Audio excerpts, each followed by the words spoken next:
दहेज के लिए मुझे बहुत ज़्यादा मारपीट करी मेरे साथ, मेरा हाथ जलाया गया। उसका निशान अभी भी मेरे हाथ पर है। 3 बार तलाक बोलकर मुझे घर से निकाला गया। नमस्कार दोस्तों, मैं हूं संजय वाजपेयी। सरकार नए कानून तो बना देती है, लेकिन उनका प्रचार प्रसार आम जनता के बीच में नहीं किया जाता है, जिसके कारण आम जनता को नए कानूनों के बारे में कोई जानकारी नहीं होती है।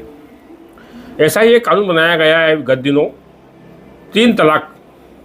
पूर्व में मुस्लिम समाज के अंदर एक प्रथा थी कि पति अपनी पत्नी को तलाक तलाक तलाक 3 बार बोल देता था, जिससे तलाक को मान लिया जाता था और पत्नी को ससुराल से निकाल दिया जाता था अपने पियर के लिए। लेकिन मोदी सरकार ने इसको लेकर एक कानून बनाया है। अब यदि कोई पति अपनी पत्नी को मुस्लिम समाज में 3 तलाक देता है, तलाक तलाक बोलता है, तो तलाक नहीं माना जाएगा, वह मामला न्यायालय में जाएगा। उसके लिए बाकायदा एक कानून बनाया गया, एक धारा बनाई गई है। लेकिन इस कानून का प्रचार प्रसार नहीं किया गया, जिसके कारण मुस्लिम समाज के अंदर इस कानून के बारे में कोई जानकारी नहीं है। और आज भी कुछ लोग अपनी पत्नियों को तलाक तलाक तलाक 3 बार बोल के घर से निकाल रहे हैं। ऐसा ही मामला प्रकाश में आया है। एक पीड़िता ने बताया कि उसकी शादी कुछ माह पूर्व हुई थी। पति और सास ने दहेज में कार मांगी, लेकिन जब कार नहीं दी गई तो उसे प्रताड़ित किया जाने लगा। सास ने उसके हाथ पर गरम गरम पानी डाल दिया, तो वहीं पति ने उसे तलाक तलाक तलाक 3 बार बोलकर तलाक बोला और उसे घर से निकाल दिया और कहा कि तलाक हो गया। पीड़ित युवती थानों के चक्कर लगाती रही, कभी इस थाने कभी उस थाने, लेकिन उसकी सुनवाई नहीं की गई। अंततः उसे एडवोकेट प्रवीण शर्मा ने बताया कि वह वरिष्ठ पुलिस अधिकारी से जाकर मिले, जिस पर वह युवती व उसकी मां वरिष्ठ अधिकारियों से मिली, जिसके पश्चात उस मामले में उस युवती का बयान लेकर आरोपियों के खिलाफ, उसके पति के खिलाफ नए कानून के तहत प्रकरण दर्ज किया गया, धारा 4 के तहत। हालांकि इसके अंदर एडवोकेट प्रवीण शर्मा ने पुलिस की मदद की और फिर जाकर इस युवती को न्याय मिला और उसके पति, जो जिसने 3 तलाक तलाक बोलकर उसे घर से भगा दिया था, उसके खिलाफ प्रकरण दर्ज किया गया।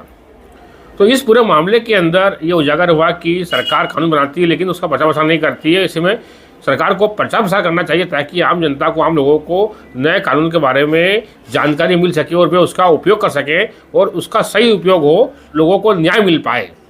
इस पूरे मामले के अंदर पीड़ित युवती ने क्या कहा, एडवोकेट प्रवीण शर्मा ने क्या कहा, आप भी सुनिए और पूरे मामले को समझिए। आपको घर से क्यों निकाल दिया, क्या करा पति ने, पूरा बताओ हम लोग। 4 व्हीलर गाड़ी की मांग करी दहेज के लिए, मुझे बहुत ज़्यादा मारपीट करी मेरे साथ, मेरा हाथ जलाया गया। उसका निशान अभी भी मेरे हाथ पर है। तो आपको तलाक तलाक बोलकर घर से रवाना कर दिया, क्या बोला वो बताइए। 3 बार तलाक बोलकर मुझे घर से निकाला गया और बोले तू जा यहाँ से, निकल यहाँ से बोले। उसके बाद आप कहाँ गई? मेरे घर में था आई और यहीं रह रही हूँ। उसके बाद पुलिस थाने गई थी? हाँ गई थी पुलिस थाने। पुलिस ने क्या बोला?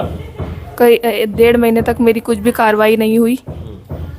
उसके बाद हमारे वकील साहब है प्रवीण शर्मा जी, उन्होंने हमें पारुल मैडम के पास भेजा। उन्होंने हमारी FIR करवाई। दहेज में कार मांगी, कार नहीं देने पर सास ने गर्म पानी से हाथ जला दिया और पति ने तलाक तलाक 3 बार बोलकर घर से रवाना कर दिया। उसके पश्चात पीड़िता थानों चक्कर लगाती रही 1.5 महीने तक, लेकिन पुलिस ने इनकी नहीं सुनवाई की। कारण यह था कि पुलिस को भी नए कानून के बारे में ज़्यादा जानकारी नहीं है। इसके पश्चात यह एडवोकेट प्रवीण शर्मा के पास पहुंची और श्री शर्मा ने पुलिस को मार्गदर्शन दिया, बताया कि इस धारा के तहत कैसे प्रकरण दर्ज होता है। इन्होंने उनसे चर्चा की अधिकारी से और फिर जाकर प्रकरण दर्ज हुआ।